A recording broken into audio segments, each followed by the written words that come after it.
Welcome to Muki Talks. As you can see, we moved to a new location for this session. And today we're going to be talking about the Jammu and Kashmir conflict, which is a territorial conflict over the state of Jammu and Kashmir in northern India. The territory is claimed by three nations, which are India, Pakistan and China. Before we start with our presentation, we would like you to have a look as to what Jammu and Kashmir.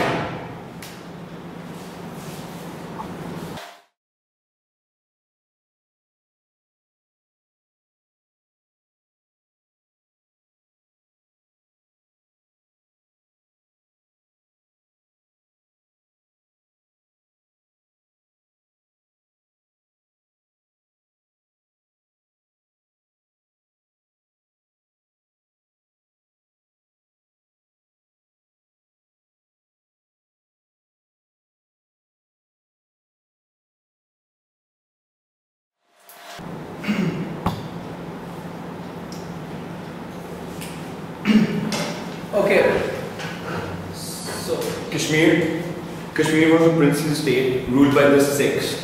When the first Anglo-Sikh war was fought, Kashmir was given to a Dogra ruler by the British, and since then was under a Hindu ruler until 1947 when the partition of India took place. When that happened, Kashmir had a majority Muslim population. So obviously, as all territories, Pakistan claimed Kashmir because of its population composition. So Kashmir was a state with a Hindu ruler who was a puppet ruler under the British and a Muslim majority population. So obviously there was a dilemma here. Pakistan claimed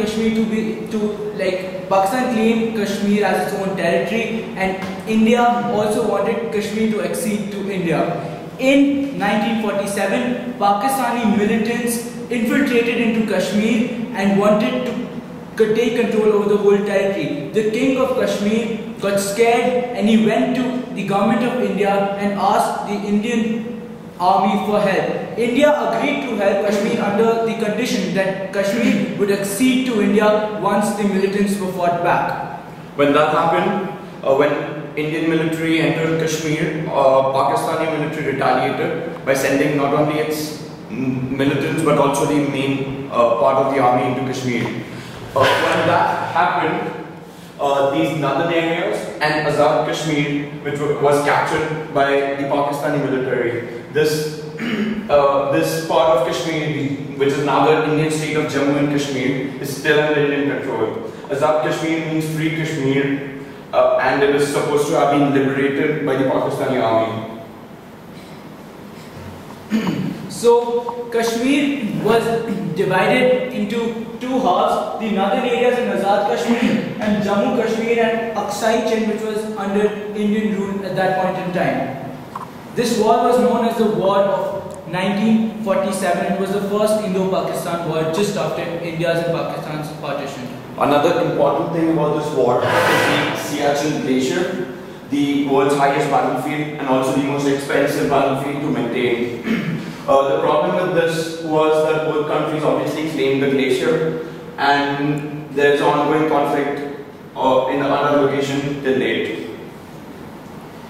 The next war was the Sino-Indian War of 1962, and Chinmay will tell you more about it.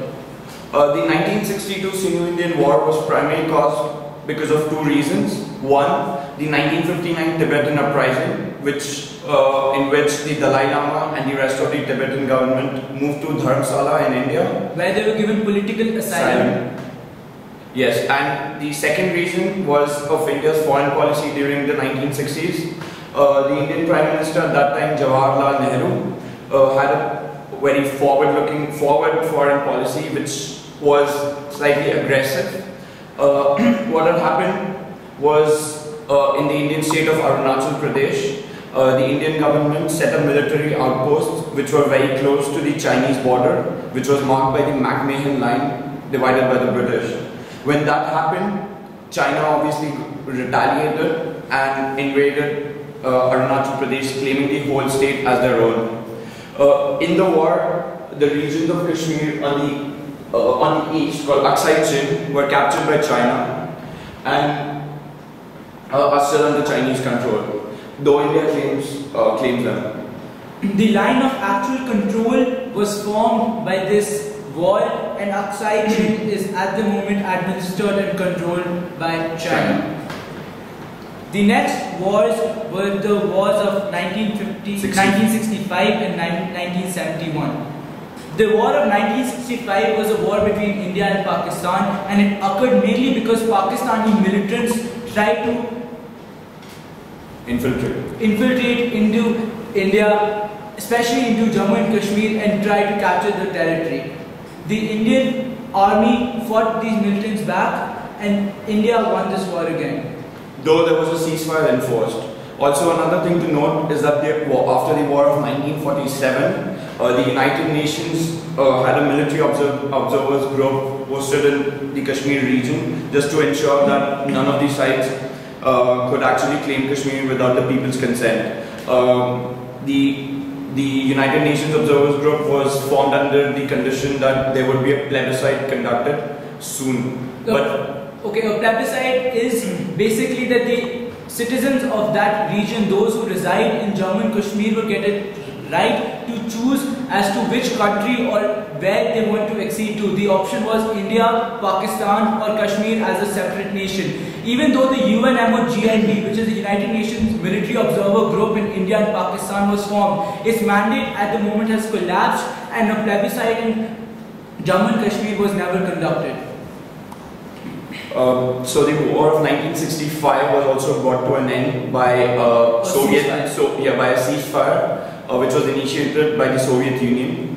The war ended with the declaration at Tashkent in Uzbekistan, and the day after the declaration, the Indian Prime Minister Lal Bahadur Shastri was found dead due to a heart attack. So this and also under mysterious circumstances. So this is still a controversy, and something like the JF Kennedy assassination case in the United States. Yes. The next conflict, which was between India and Pakistan, did not directly concern Kashmir, but it happened in 1971. It was related more. It was more about the independence of East Pakistan, which is today known as Bangladesh.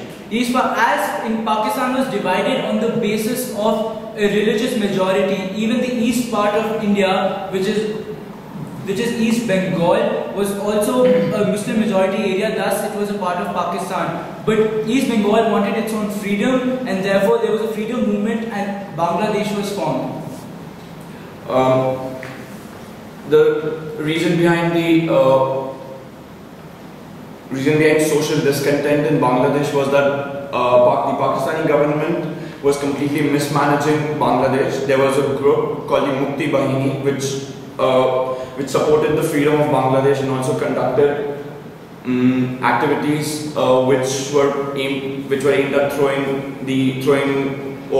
taking over the East Pakistani government. The Pakistani armed forces lost this battle and they signed the Instrument of Surrender in Bangladesh. East Pakistan was not a part of Pakistan anymore, and the independent state of Bangladesh was formed.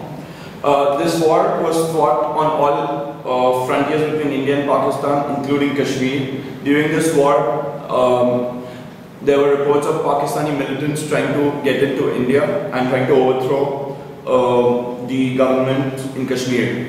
Also, the official reason which India gave as a justification for India's involvement in Bangladesh was that there was a huge number of Bangladeshi immigrants or refugees who were coming into India at that point in time. Illegally.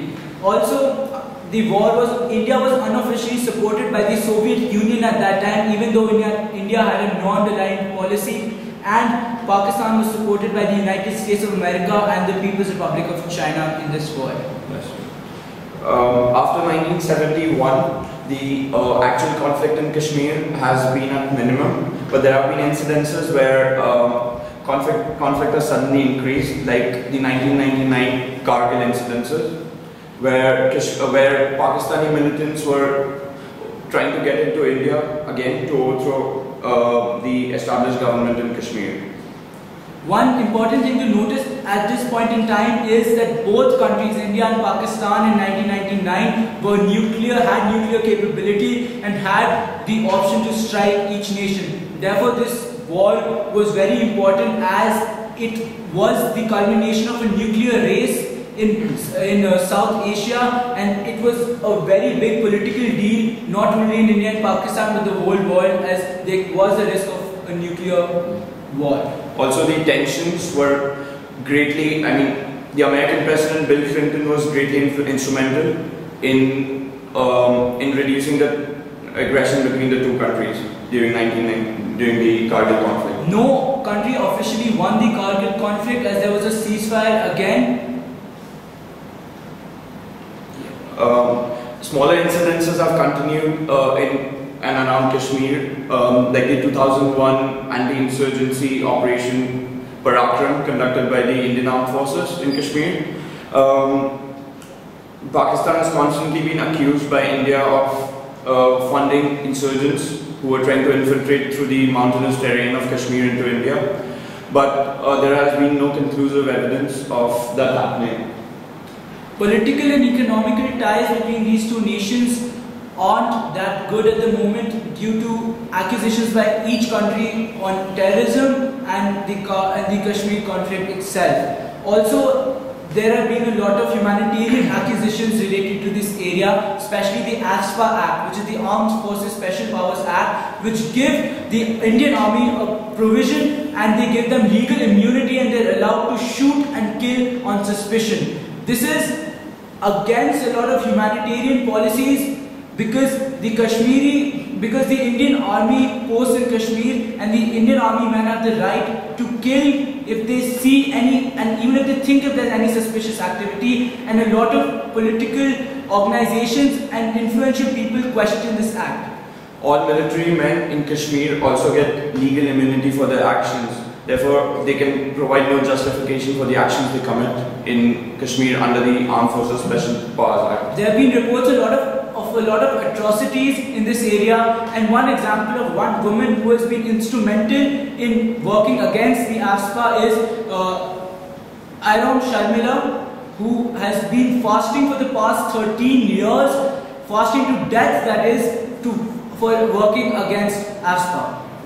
She was forced out by the Indian government, but her involvement in this consists with the AFSPA in the northeastern part of India, which came into effect in 1958. So that is the whole Jammu and Kashmir conflict case, and thank you so much for one more session of Nuki Talks. Knowledge is butter. Spread it.